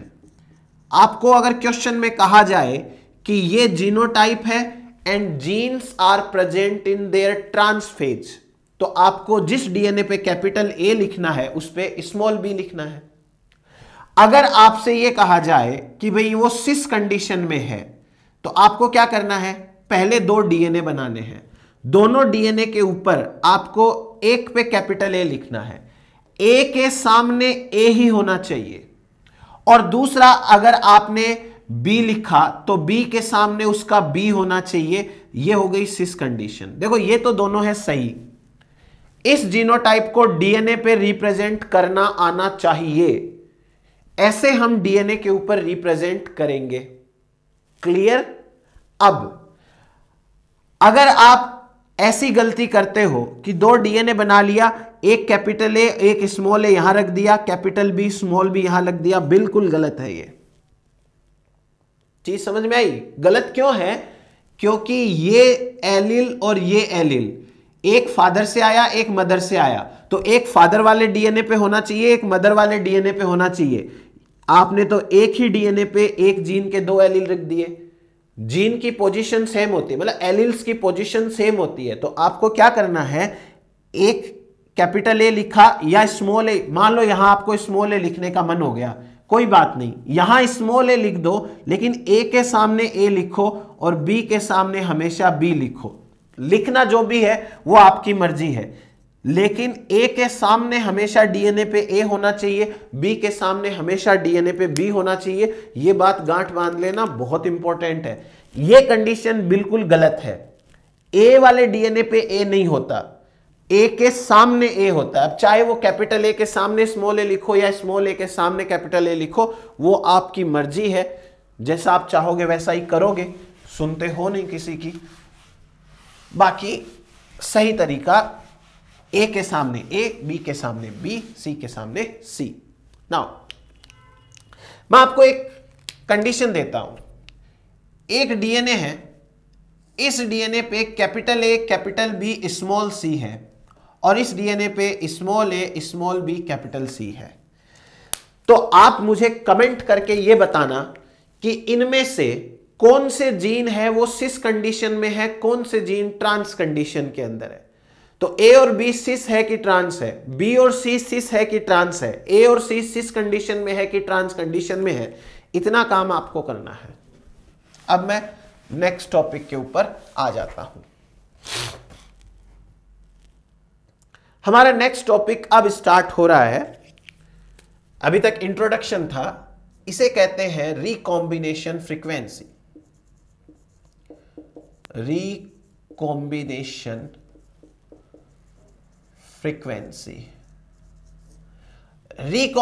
फ्रीक्वेंसी के साथ ही हमको यहीं से समझ में आ जाएगा डिस्टेंस का कॉन्सेप्ट, और डिस्टेंस के साथ ही हम यहां पर मैप भी बनाएंगे ही बनाएंगे, तो वो सारी चीजें क्लियर हो जाएंगी। रिकॉम्बिनेशन फ्रीक्वेंसी, डिस्टेंस और मैप। देखो क्या है, सबसे पहले आप ये समझो फ्रीक्वेंसी का सबसे सिंपल मीनिंग क्या होता है। सबसे सिंपल मीनिंग, फ्रीक्वेंसी का मतलब होता है रिपीटेशन। रिपीटेशन, इसको कहते हैं फ्रीक्वेंसी। और जो फ्रीक्वेंसी होती है it is calculated out of one. मैं समझाता हूं, कैलकुलेटेड आउट ऑफ वन। इसका मतलब यह हुआ कि हमको यहां पर रिपीटेशन को पहले तो काउंट करना है, फिर उसको टोटल से डिवाइड कर देना है ताकि वो आउट ऑफ वन आ जाए। फॉर एग्जाम्पल, हमारे पास एक क्लास है और उस क्लास के अंदर, क्लास में मान लीजिए 100 स्टूडेंट्स हैं और ये 100 स्टूडेंट्स 100 सीट्स के ऊपर बैठे हैं। आप काउंट कर रहे हो, पहला स्टूडेंट है वो गर्ल है, उसके आगे फिर से गर्ल है, मतलब गर्ल रिपीट हो गई, बॉय, फिर बॉय बॉय बॉय, 4 बार बॉय रिपीट हो गए, उसके बाद में गर्ल आ रही है, फिर गर्ल है, फिर बॉय है। आपने क्या किया, क्लास के अंदर गर्ल्स 100 सीट में से कितनी सीट पर रिपीट हो रही है वो कैलकुलेट कर लिया, और बॉयज कितनी सीट के ऊपर रिपीट हो रहे हैं वो कैलकुलेट कर लिया। तो आपको पता चला, लेट सपोज कि 60 सीट्स के ऊपर तो गर्ल्स आ रही थी और 40 सीट्स के ऊपर आ रहे थे बॉयज। ये भी एक टाइप की फ्रीक्वेंसी है। अगर आप इसे परसेंटेज में कैलकुलेट करोगे तो यहां पर 60% गर्ल्स आ जाएंगी, 40% बॉयज आ जाएंगे। ये फ्रीक्वेंसी भी होती है, लेकिन हमको रिकॉम्बिनेशन वाली फ्रीक्वेंसी एक में से कैलकुलेट करनी है। तो आपको क्या करना पड़ेगा, टोटल सीट्स कितनी है 100, और इनमें से गर्ल्स ने कितनी बार रिपीट किया 0.6 टाइम्स, तो गर्ल्स की फ्रीक्वेंसी 0.6 आ गई। तो बची हुई फ्रीक्वेंसी बॉयज की हो जाएगी, क्योंकि हम आउट ऑफ वन ले रहे हैं, तो एक फ्रीक्वेंसी जिसकी है उसकी बची हुई दूसरे की हो जाएगी। चीज समझ में आई? इसको कहते हैं फ्रीक्वेंसी। फ्रीक्वेंसी का मतलब होता है रिपीटेशन। हमें यहां पर कैलकुलेट करना है out of one. Out of one का मतलब पहले तो टोटल नंबर काउंट कर लो कितनी बार रिपीट हो रहा है, उसके बाद टोटल से डिवाइड कर दो। तो ये भी एक तरीके का डिवीजन हो गया। डिवीजन का मतलब टोटल कितना है, टोटल नंबर कितना है यहां पर, और टोटल नंबर में से हम किसकी फ्रीक्वेंसी निकाल रहे हैं, उसका रिक्वायर्ड नंबर कितना है, वो हो जाएगा हमारे पास में फ्रीक्वेंसी का कॉन्सेप्ट। अब हम इसको बात करते हैं हमारे रिकॉम्बिनेशन फ्रीक्वेंसी से कनेक्ट करके।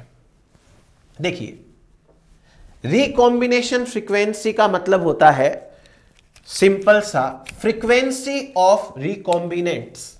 इसका अर्थ क्या हुआ, इसका अर्थ हुआ फ्रीक्वेंसी ऑफ रिकॉम्बिनेंट्स। रिकॉम्बिनेंट्स की फ्रीक्वेंसी को रिकॉम्बिनेशन फ्रीक्वेंसी कहते हैं। ठीक, डिस्कवर्ड बाय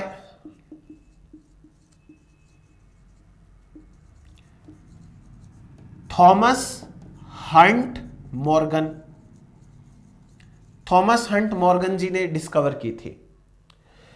अब ये रिकॉम्बिनेशन फ्रीक्वेंसी जो भी आएगी, recombination frequency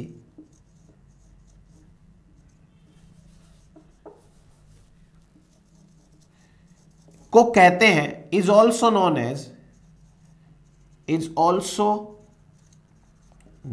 as map units और मैप डिस्टेंस। रिकॉम्बिनेशन फ्रीक्वेंसी का ही दूसरा नाम है मैप यूनिट्स। हम कहेंगे ए और बी के बीच रिकॉम्बिनेशन फ्रीक्वेंसी 0.4 है, तो हम ये कहेंगे ए और बी के बीच की मैप यूनिट्स 0.4 है, या ए और बी के बीच की जो डिस्टेंस है वो मैप डिस्टेंस है, 0.4 मैप डिस्टेंस है। आप रिकॉम्बिनेशन फ्रीक्वेंसी को कह दो, मैप डिस्टेंस कह दो, या फिर मैप यूनिट्स कह दो। इसकी जो यूनिट होती है, यूनिट ऑफ रिकॉम्बिनेशन फ्रीक्वेंसी, इसको थॉमस हंट मॉर्गन ने अपने नाम पर लिखा सेंटीमॉर्गन। जैसे सेंटीमीटर होता है वैसे ही सेंटीमॉर्गन। तो ये हो गया हमारे पास सेंटीमॉर्गन, डिस्टेंस आ गई सेंटीमॉर्गन। क्लियर है? रिकॉम्बिनेशन फ्रीक्वेंसी का मतलब frequency of recombinant, discovered by Thomas Hunt Morgan. Recombination frequency को मैप यूनिट्स, मैप डिस्टेंस भी कहते हैं। It is the unit of recombination frequency centimorgan. अब आगे क्या करना है? फॉर्मूला। फॉर्मूला बड़ा सिंपल है, देखो फॉर्मूले के अंदर क्या करना है। रिकॉम्बिनेशन फ्रीक्वेंसी का फॉर्मूला, जैसे उस क्लास के अंदर टोटल नंबर ऑफ स्टूडेंट्स कितना था, टोटल नंबर ऑफ स्टूडेंट्स था 100, तो हमको पहले क्या पता करना है? टोटल नंबर ऑफ प्रोजेनीज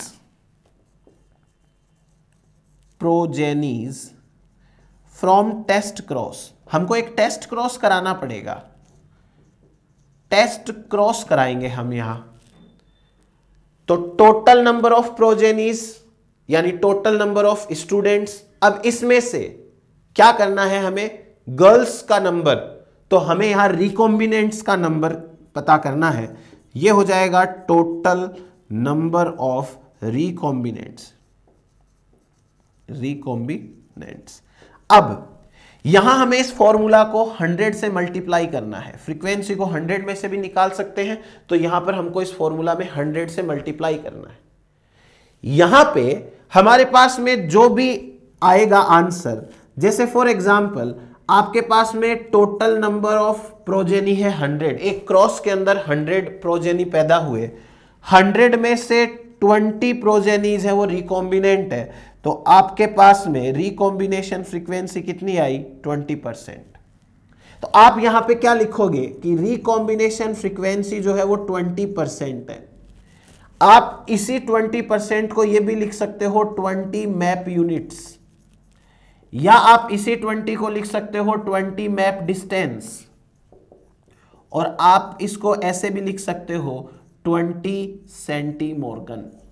तो आपको अगर रिकॉम्बिनेशन फ्रीक्वेंसी दी जाए तो आप उसको 20 सेंटीमॉर्गन बोल सकते हो। आपसे कहा जाए कि A and B genes are 20 centimorgan apart, मतलब ए जीन और बी जीन के बीच की जो डिस्टेंस है वो डिस्टेंस 20 सेंटीमॉर्गन की है, तो आप ये भी कह सकते हो इन दोनों के बीच 20% रिकॉम्बिनेशन फ्रीक्वेंसी है। क्लियर हुआ ये बात आपको? अभी मैंने कुछ स्पेशल बताया ही नहीं है, सिंपल बातें करी है कि रिकॉम्बिनेशन फ्रीक्वेंसी का फॉर्मूला क्या होगा। यहां टेस्ट क्रॉस की जरूरत क्यों पड़ती है?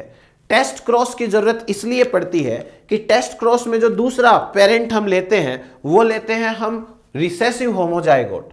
रिसेसिव होमोजाइगोट किसी तरीके के फिनोटाइप में कंट्रीब्यूट नहीं कर पाएगा, तो हमको साफ साफ पता चलेगा कि रिकॉम्बिनेंट कौन है।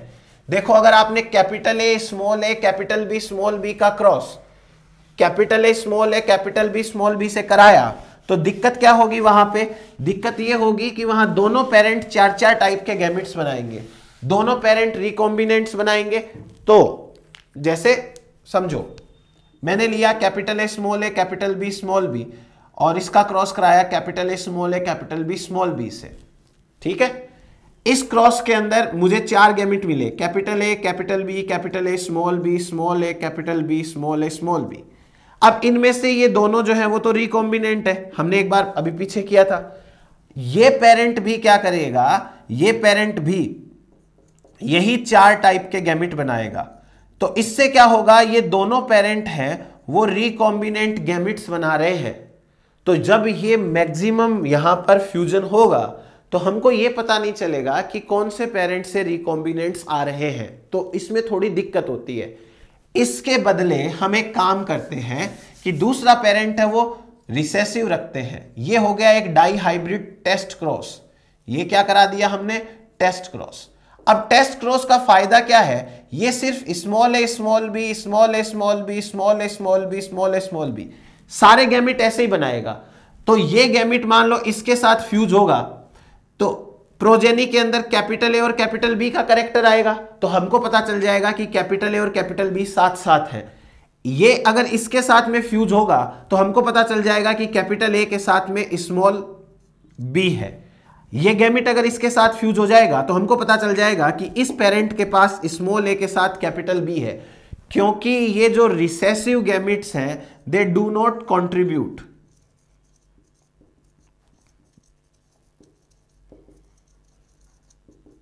इन फिनोटाइप। ये फिनोटाइप में कंट्रीब्यूट नहीं करेंगे तो it would be easy to detect the recombinants, तो इजीली हम रिकॉम्बिनेंट्स को डिटेक्ट कर पाएंगे। चलो अब थोड़ा सा जो है वो लिख लीजिए डेफिनेशन टाइप। लिखिए total number of recombinants, total number of recombinants out of out of total progenies from test cross is known as recombination frequency. Also, recombination frequency directly proportional to map distance between two genes. और यहां पर एक चीज mention करनी है note लगाकर अच्छे से, और वो क्या है, इसी के नीचे नोट लगा लेना कि map distance equals to recombination frequency only up to 50 centimorgan. अब मैं ये बात आपको बाद में बताऊंगा जब हम आगे पढ़ेंगे तब, इससे पहले हम इसे समझ नहीं पाएंगे, तो आप पहले इसको बस लिख दो और छोड़ दो। अब थोड़ा सा हम एक सिंपल सा क्रॉस देखते हैं, एंड ये है टू फैक्टर क्रॉस, इसे कहते हैं टू फैक्टर क्रॉस। देखो ये टू फैक्टर क्रॉस का मतलब क्या हुआ, इस टू फैक्टर क्रॉस का मतलब टू जीन क्रॉस, यानी दो जीन्स हैं वो इन्वॉल्व हैं। तो एक मान लेते हैं कैपिटल ए, एक मान लेते हैं small A. Now two factor cross means when there are two genes. अब मैं एक केस कंसीडर करता हूं कि जैसे कोई पेरेंट है, इस पेरेंट के अंदर एक कैपिटल ए के साथ कैपिटल बी है डीएनए पे, और दूसरे पे स्मॉल ए के साथ स्मॉल बी है। ठीक है। ये जब ये सेल एस फेज में जाती है तो हमको पता है कि दोनों डीएनए का रेप्लिकेशन होगा, तो इस तरीके की कंडीशन बनेगी, ऐसे बन जाएगा ये। अब आगे हमें जो क्रॉस करवाना है वो क्रॉस अब पढ़ते हैं। मैं अब हर बार यहां से शुरू करूंगा इस कंडीशन से, क्योंकि यहां रेप्लिकेशन हो चुका है। तो क्रॉस जो टू फैक्टर है उसका पहला टाइप देखिए, चार टाइप के क्रॉस कराएंगे हम। फर्स्ट, इसे कहते हैं two strand single cross over, two strand single cross over. इसका मतलब क्या है समझिए। टू स्ट्रैंड का मतलब हो गया क्रोमेटिड्स, दो क्रोमेटिड इन्वॉल्व है, और सिंगल क्रॉसओवर एक ही क्रॉसओवर होगा। दो क्रोमेटिड इन्वॉल्व हैं और एक ही क्रॉसओवर होगा। तो अब मैं ये कंडीशन से शुरुआत कर रहा हूं। पेरेंटल कंडीशन वो है कैपिटल ए के साथ कैपिटल बी और स्मॉल ए के साथ स्मॉल बी, मेरे को यहां 4 क्रोमेटिड दिख रही है, 1 2 3 4, आपको भी दिख ही रही होगी, है ना। और मेरे को यह पता है कि क्रोमेटिड नंबर 1 2 सिस्टर क्रोमेटिड है, क्रोमेटिड नंबर 3 4 सिस्टर क्रोमेटिड है, इनके बीच में क्रॉसओवर नहीं होता। क्रॉसओवर किसके बीच में होगा? 1 एंड 3 के बीच, 1 एंड 4 के बीच, 2 एंड 3 के बीच, या 2 एंड 4 के बीच। आपको क्या कहा गया है कि आपको क्रॉस जो कराना है वो क्रॉस कैसा कराना है? 2 क्रोमेटिड सिंगल क्रॉसओवर, यानी कोई भी 2 क्रोमेटिड सेलेक्ट करो, 1 2 मत करना, 3 4 भी मत करना, कोई भी 2 नॉन सिस्टर क्रोमेटिड सेलेक्ट करो और उनके बीच एक क्रॉस करा दो। तो हम ज्यादा स्टंट ना मारते हुए सीधा सीधा सिंपल सिंपल क्रॉस कराते हैं 2 एंड 3 के बीच, ठीक है, ताकि ज्यादा कंफ्यूज हम ना हो। तो इस क्रॉस को क्या कहेंगे? 2 स्ट्रैंड, यानी 2 क्रोमेटिड भाग ले रही है, सेकेंड एंड थर्ड क्रोमेटिड, और एक सिंगल क्रॉसओवर है, सिंगल लाइन दिख रही है, सिंगल क्रॉसओवर है। क्या रिजल्ट निकालना है हमें इसका? देखो, अब हम हर बार नहीं लिखेंगे ये एनाफेज 1 में गया तो ये 2 सेल बन गई, ये एनाफेज 2 में गया तो ये 4 सेल बन गई। आप सीधा सीधा लास्ट रिजल्ट लिखो। क्या आएगा? Chromatid number 1 capital A capital B, ये चला गया एक गैमिट के अंदर, कैपिटल ए कैपिटल बी, एक गैमिट बन गया। दूसरा, कैपिटल ए सी डी से नीचे उतर आओ, आगे बढ़ो, small B, capital A small B, दूसरा। तीसरा देखो, स्मॉल ए सी डी से ऊपर चढ़ो, capital B, small A capital B. और चौथा देखो, पार्टिसिपेट नहीं कर रहा है तो ऐसा का ऐसा। अब आपको पता है कि पेरेंट के पास कैपिटल ए के पास कैपिटल बी था, तो ये हो गया पेरेंटल, फिर ये हो गया रिकॉम्बिनेंट, ये रिकॉम्बिनेंट, और पेरेंट के पास स्मॉल ए के साथ स्मॉल बी था तो ये हो गया पेरेंटल। इसका मतलब जब कभी भी 2 स्ट्रैंड सिंगल क्रॉसओवर होता है तो क्या रिजल्ट निकलता है? आपका रिजल्ट निकलता है 50% पेरेंटल और 50% रिकॉम्बिनेंट। ठीक है, ये आया हमारे पास में पहला रिजल्ट। अब हम ट्राई करते हैं दूसरे क्रॉस की। हमारे पास जो दूसरा क्रॉस आ रहा है वो दूसरा क्रॉस देखो, क्रॉस नंबर 2, और क्रॉस नंबर 2 हमको क्या बता रहा है? 2 स्ट्रैंड डबल क्रॉसओवर।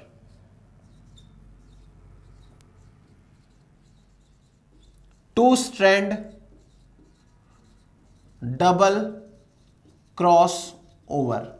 स्ट्रैंड का मतलब आपको समझ में आ ही गया अब तक। तो अब हम एक बार 2 स्ट्रैंड डबल क्रॉसओवर और समझते हैं।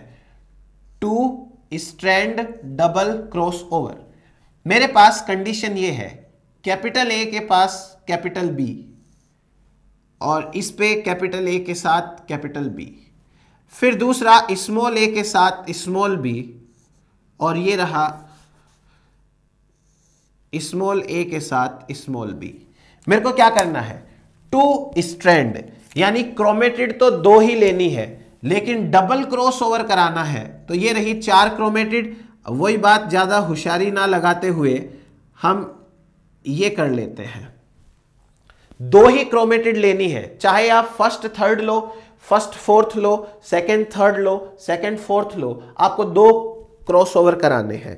फिर आगे बस पेन रखो, आगे बढ़ो। पहली क्रोमेटिड पार्टिसिपेट ही नहीं कर रही है, कैपिटल ए के साथ सीधा सीधा कैपिटल बी, कैपिटल ए के साथ कैपिटल बी, और ये क्या बन गया? ये बन गया पेरेंटल, क्योंकि पेरेंट के पास कैपिटल ए के साथ कैपिटल बी होता है। सेकंड क्रोमेटिड पे पेरेंट के पास कैपिटल ए के साथ कैपिटल बी था।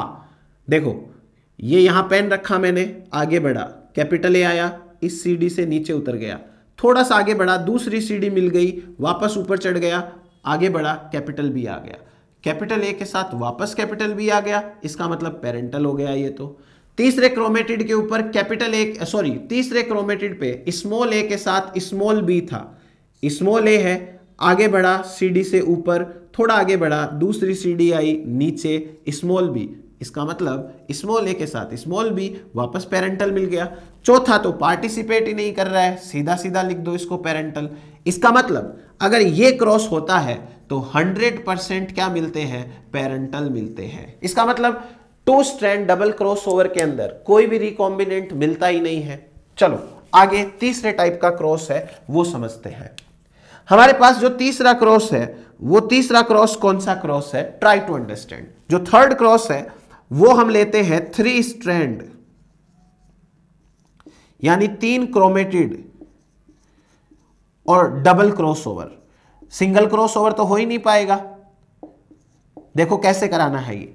मेरे पास में एक कैपिटल ए है और ये रहा कैपिटल बी। इस बार थोड़ा लंबा इसलिए लिख रहा हूं क्योंकि अपने को 2 क्रॉसओवर कराने हैं ना, थोड़ा स्पेशियस लगे। स्मॉल ए स्मॉल बी और ये small A small B. Now 1 2 3 4 आपको क्या शर्त है? 3 तो स्ट्रैंड सेलेक्ट करने हैं और डबल क्रॉसओवर कराना है। तो आप 1 2 3 कर लो, 1 2 4 कर लो, 2 3 4 कर लो या 1 3 4 कर लो, वो आपकी मर्जी है। कैसे होगा देखिए, मैं एक काम करता हूं, पहली क्रोमेटिड का तीसरी क्रोमेटिड के साथ में क्रॉस करा देता हूं। पहली क्रोमेटिड और तीसरी क्रोमेटिड, तो ये 2 क्रोमेटिड हो गई और सिंगल क्रॉसओवर हो गया। अब मुझे एक और क्रोमेटिड लेनी है और एक और क्रॉस कराना है, तो मैं दूसरी और तीसरी के बीच क्रॉसओवर कराऊंगा। क्यों? क्योंकि मैक्सिमम 3 क्रोमेटिड ही पार्टिसिपेट करनी चाहिए। हमारे क्रॉस का नाम ही ऐसा ही है, 3 स्ट्रैंड डबल क्रॉसओवर। तो ये 2 एक्स दिख रहे हैं, ये तो हो गए 2 क्रॉसओवर और 3 स्ट्रैंड यानी 3 क्रोमेटिड ने पार्टिसिपेट किया। आप सेकंड का 4 के साथ करा दोगे तो वो तो 4 स्ट्रैंड इन्वॉल्व हो जाएंगे, वो हम अगला कराएंगे। अब आपको क्या करना है? पेन रखना है, आगे बढ़ना है। पहली क्रोमेटिड के ऊपर कैपिटल ए के साथ कैपिटल बी है। पहली क्रोमेटिड पे पेन रखा मैंने, कैपिटल ए आ गया, सी डी आ गई, नीचे उतर गया, थोड़ा आगे बढ़ा, एक और सी डी आ गई और मैं अब सेकंड क्रोमेटिड के ऊपर पहुंच गया। देखो कैपिटल ए सी डी से नीचे उतरा, थोड़ा आगे बढ़ा, एक और कैपिटल बी ही आ गया। इसका मतलब मेरे को तो मिल गया finally capital A capital B, parental. दूसरा, यहां कैपिटल ए पे पेन रखा, आगे बढ़ा। अब देखो ये जो क्रॉस है वो फर्स्ट का थर्ड के साथ में है, तो आपको इस क्रॉस के नीचे से निकल जाना है। आप समझ पा रहे हो कि ये क्रोमेटिड जो है सेकंड वाली, ये यहां आकर के क्रॉस कर रही है, तो ये वाला जो क्रॉस दिख रहा है ना, वो क्रॉस पहली का और तीसरी का है, तो इसके पीछे से निकल जाना है अपने को। कैपिटल ए आगे बढ़े और इस सीडी से नीचे आए तो स्मॉल बी मिल गया। कैपिटल ए स्मॉल बी, ऐसा तो पेरेंट के पास में कोई कॉम्बिनेशन नहीं है, तो ये आ गया हमारे पास कैपिटल ए स्मॉल बी। अब तीसरा देखो, स्मॉल ए इस सीडी से ऊपर ऊपर ऊपर चढ़ गए और कैपिटल बी आ गया, स्मॉल ए के साथ कैपिटल बी आ गया, ये भी रिकॉम्बिनेंट ही है। और चौथी तो पार्टिसिपेट ही नहीं कर रही है, स्मॉल ए स्मॉल बी, इसका मतलब पेरेंटल। क्या रिजल्ट निकला? मेरे को 2 तो पेरेंटल दिख रहे हैं, मतलब 50% पेरेंटल और 50% रिकॉम्बिनेंट। क्लियर? अब लास्ट टाइप का रिकॉम्बिनेशन, इस रिकॉम्बिनेशन का नाम है 4 strand double cross over. Recombination कैसा है? ये है 4 strand double cross over. 4 strand double cross over, capital A capital B, capital A capital B, small A small B, small A small B. 1 2 3 4 4 strand मिल गए हैं। नाउ आपको क्या करना है? चारों को इस्तेमाल करना है। तो मैं पहला और तीसरे का कर देता हूं, तो पहला इस्तेमाल हो गया, तीसरा इस्तेमाल हो गया, दूसरा और चौथा बच गया, तो मैं दूसरे का और चौथे का क्रॉस कर देता हूं। तो ये हो गए हमारे पास चारों के चारों स्ट्रैंड इन्वॉल्व और 2 क्रॉसओवर हो गए। अब पेन रखो, आगे बढ़ो। पेन रखा, कैपिटल ए इस सीडी से नीचे उतरे, थर्ड स्ट्रैंड पे पहुंचे और देखो थर्ड स्ट्रैंड पे अब अपने को इस क्रॉस के नीचे से निकल जाना है, स्मॉल बी आएगा, कैपिटल ए स्मॉल बी, ये तो रिकॉम्बिनेंट लग रहा है। नाउ सेकंड वाले क्रोमेटिड के ऊपर पेन रखो, सेकंड क्रोमेटिड कैपिटल ए, ये क्रॉस के नीचे से निकल जाना है और इस सीडी से नीचे उतरना है, चौथी सीडी चौथे क्रोमेटिड पे पहुंचोगे, कैपिटल ए के साथ स्मॉल बी। तीसरे क्रोमेटिड पे पेन रखो, स्मॉल ए आया, आगे बढ़ो तो ये CD का पॉइंट आ गया, इससे ऊपर ऊपर चढ़े और फर्स्ट पे पहुंच गए, small A capital B, recombinant. चौथी के ऊपर पेन रखा, स्मॉल ए, आगे बढ़े, ये पॉइंट से ऊपर चढ़े, capital B, small A capital B, recombinant. मतलब 100% रिकॉम्बिनेंट। ये आपके सामने 4 क्रॉस हैं मैक्सिमम पॉसिबिलिटीज के साथ। क्या समझ में आ रहा है? पता है यहां से मुझे ये बात एकदम क्लियर समझ में आ गई कि अगर आप 2 जीन को लेकर के क्रॉस कराओगे तो मैक्सिमम इतने ही टाइप के क्रॉस हो सकते हैं, इससे ज्यादा टाइप के क्रॉस नहीं है। और अगर ये क्रॉस आपके सामने मैक्सिमम है तो ध्यान से देखो कि एक केस ऐसा है, फर्स्ट वाला, जहां मैक्सिमम 50% रिकॉम्बिनेशन हो रहा है। दूसरा केस में तो 0% रिकॉम्बिनेशन है। तीसरे केस में फिर से मैक्सिमम 50% रिकॉम्बिनेशन है। चौथे केस में 100% रिकॉम्बिनेशन है और 0% है वो पेरेंटल है। अगर मैं इन चारों रिजल्ट में एवरेज रिकॉम्बिनेशन की बात करूं तो एवरेज रिकॉम्बिनेशन कितना आएगा? देखो, पहला क्रॉस कितना रिकॉम्बिनेंट है? 50% प्लस। दूसरा क्रॉस कितना रिकॉम्बिनेंट है? 0% प्लस। तीसरा क्रॉस कितना रिकॉम्बिनेंट है? 50% प्लस। चौथा क्रॉस कितना रिकॉम्बिनेंट है? 100%। ऑन एन एवरेज कितने क्रॉस हुए? 4। 200 डिवाइडेड बाई 4 यानी maximum 50% on an average recombination हो सकता है। पीछे मैंने एक लाइन लिखाई थी ना कि मैप यूनिट्स है वो 50% 50 सेंटीमॉर्गन तक पॉसिबल है, only up to 50% recombination frequency. इसका अर्थ यही है कि जब मैक्सिमम टाइप के क्रॉसओवर भी होंगे तो मैक्सिमम टाइप के क्रॉसओवर में से भी मैक्सिमम 50% रिकॉम्बिनेंट्स हो सकते हैं, इससे ज्यादा रिकॉम्बिनेंट्स नहीं होंगे। तो अब आप कुछ लाइन लिखो hence proved that maximum recombination frequency could be 50%. Maximum recombination frequency could be 50%. So we can conclude following results. Conclusion देखो, कंक्लूजन में आपको क्या क्या पॉइंट्स याद रखने हैं। पहला पॉइंट, अगर 10% रिकॉम्बिनेशन फ्रीक्वेंसी है तो आप उसे 10 सेंटीमॉर्गन बोल सकते हो। इसी तरीके से अगर 50% रिकॉम्बिनेशन फ्रीक्वेंसी है तो आप उसे 50 सेंटीमॉर्गन बोल सकते हो।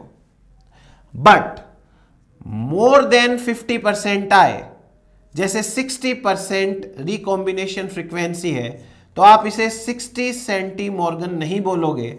आपको एक काम करना है, if recombination frequency is 50% or more, then we will say that 2 genes are present on separate chromosome. ये याद रखना, separate chromosomes। अगर रिकॉम्बिनेशन फ्रीक्वेंसी 50% या उससे ज्यादा आ रही है तो हम ये नहीं कहेंगे कि ये दोनों जीन सेम क्रोमोसोम पे है, हम कहेंगे कि ये दोनों जीन सेपरेट क्रोमोसोम पे है और on same chromosome but very far from each other,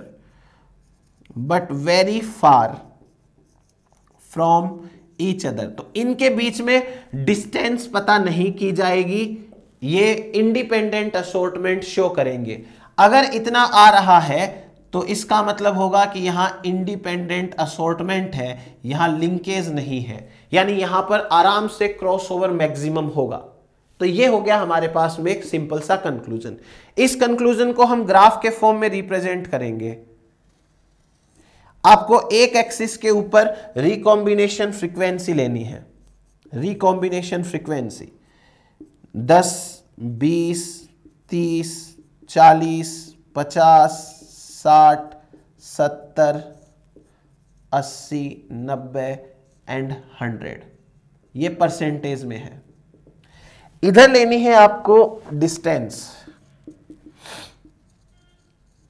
और ये जो डिस्टेंस है वो हमें 50 सेंटीमॉर्गन से ज्यादा लेनी ही नहीं है। रीजन देखो इसके पीछे का क्या है कि जैसे जैसे अगर मान लो आपका answer recombination frequency, recombination frequency का एक फॉर्मूला होता है total progeny from test cross और recombinant progeny from test cross multiplied by 100। देखो ये तो फॉर्मूला बेस्ड एक कैलकुलेशन है, क्या पता एक क्रॉस में 4 बच्चे पैदा हो, चारों ही रिकॉम्बिनेंट हो, तो ये तो 100% रिकॉम्बिनेशन फ्रीक्वेंसी आ गई। तो इसका मतलब ये थोड़ी होगा कि जीन के बीच 100% जो है वो मैप यूनिट्स है, नहीं। आपको 1% रिकॉम्बिनेशन फ्रीक्वेंसी है तो 1 सेंटीमॉर्गन, 2 है तो 2 सेंटीमॉर्गन, 3 है तो 3, ऐसे करते करते 50 सेंटीमॉर्गन तक तो कर लेना है काम। लेकिन इसके बाद में चाहे कितनी भी मैप यूनिट्स कितनी भी रिकॉम्बिनेशन फ्रीक्वेंसी आए, 50 से ऊपर इस ग्राफ को नहीं बढ़ाना है, ठीक है। 50 से ऊपर आप इस ग्राफ को नहीं लेके जाओगे, ये याद रखना, क्योंकि रिकॉम्बिनेशन फ्रीक्वेंसी 50% मैक्सिमम हो सकती है। हमने अपने एवरेज निकाल के देख लिया था। तो ये हो गया हमारे पास में सिंपल सा 2 फैक्टर क्रॉसओवर। 4 टाइप के मैक्सिमम क्रॉसओवर हो सकते थे, वो हमने करा के देख लिए। इससे ज्यादा क्रॉसओवर्स पॉसिबल नहीं है। तो चलो अब हम बात करते हैं सिंपल सी एक और चीज की, कि आप ये जितना कराया उसको अच्छे से रिवाइज करना। कुछ की पॉइंट्स मैंने बोले हैं, जहां खास ध्यान रखना है वहां आप खास ध्यान रखना, तभी आप ये क्वेश्चंस कर पाओगे, नहीं तो नहीं कर पाओगे। तो चलो आज के लिए इतना ही। अब अपन नेक्स्ट क्लास के अंदर इसके प्रैक्टिस करेंगे क्वेश्चन, और अगला टॉपिक है वो भी कंसीडर करेंगे। Thank you.